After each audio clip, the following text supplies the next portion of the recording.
This is my van called the BATLWGN, and astute viewers will notice the enormous amount of Strands Lighting Division lights all over the front end of this thing. We had to find out what they were capable of in the real world. But how, John? I drove my butt across the country from Pennsylvania all the way to Colorado, and we went to a gun range, of all places, to test this out and find out what they could really do. To really dig in, I recruited my good friend Sean from the channel Dangerous Freedom.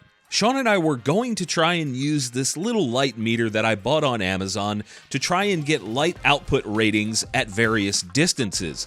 However, the ratings that we got were so inconsistent out of this little $30 tool that I decided to scrap it entirely, and I'm just going to try and show you the raw output on someone's skin, on Sean, on the surface, etc.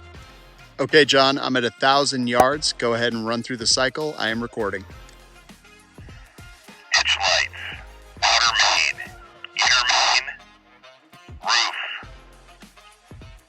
There you go. Excellent. I'm going to zoom into 3x. Please do the same cycle. Here we go. Ditch, bumper, roof. Okay, got it. I'm coming back. Now, once the sun has fully set, I drove into one of the shooting bays with some really high walls, and we went through the different lights and what they output so you guys can get a good feel for what they do on an open range. Now here comes the roof.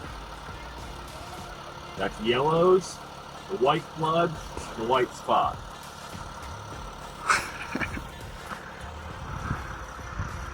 It's just so bright. Oh, and I almost forgot this. Look behind you.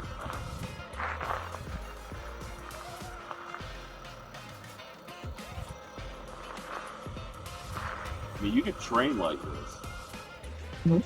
Without question. Then, to understand the different lighting zones that we're covering or not covering, Sean climbed up on the roof while I turned all the lights on. Okay, I'm recording. Go ahead and hit it.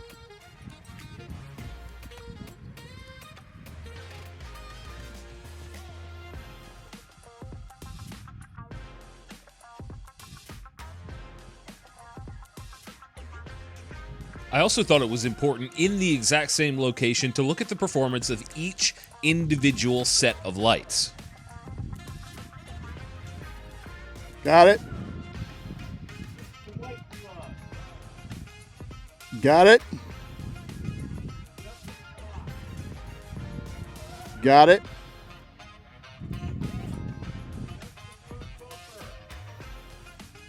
Got it.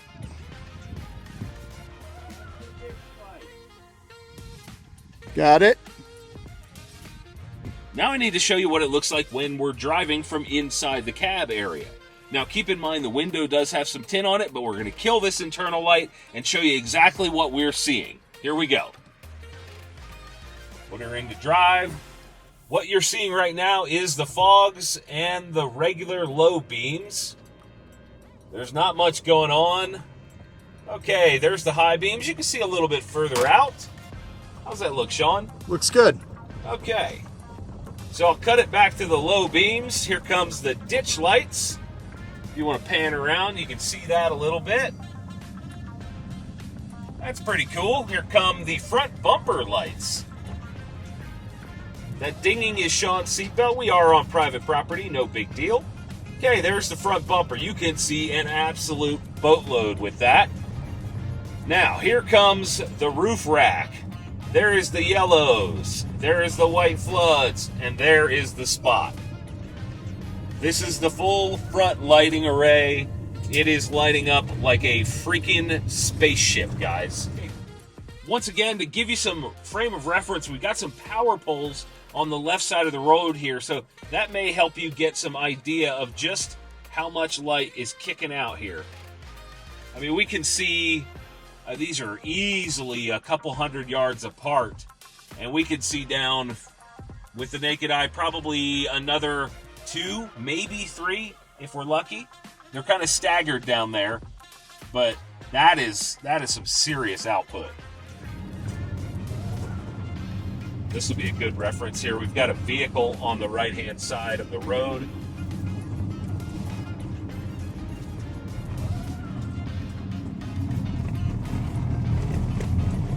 We're ripping along at about 40 miles an hour. You can see what this looks like. And now I've got to show you one of my favorite looks for the van. Just the amber indicators with the daytime running lights. You can see the moon in the background. It's absolutely beautiful. Now, we moved on to 1,000 yards. I'm standing at the van looking downrange, and we have a friend down there with a reflector. It's a 36-inch reflector. We're turning all the lights on. You can see the iPhone is automatically adjusting every time we flip on new lights. There's the ditch lights, the spots, and there's the little reflector. You see that down there? Look at that. That is a 6-foot-tall human with a 36-inch reflector at 1,000 yards away. Holy crap, that is some light output. I'll tell you what. And here is a look at 1,000 yards, turning the lights on. That is Sam. He was holding the reflector. Shout out to Sam for giving us a hand. That is a boatload of light down there at 1,000. You can see the shadow that's cast. And again, the iPhone is automatically adjusting with every new set of lights coming on.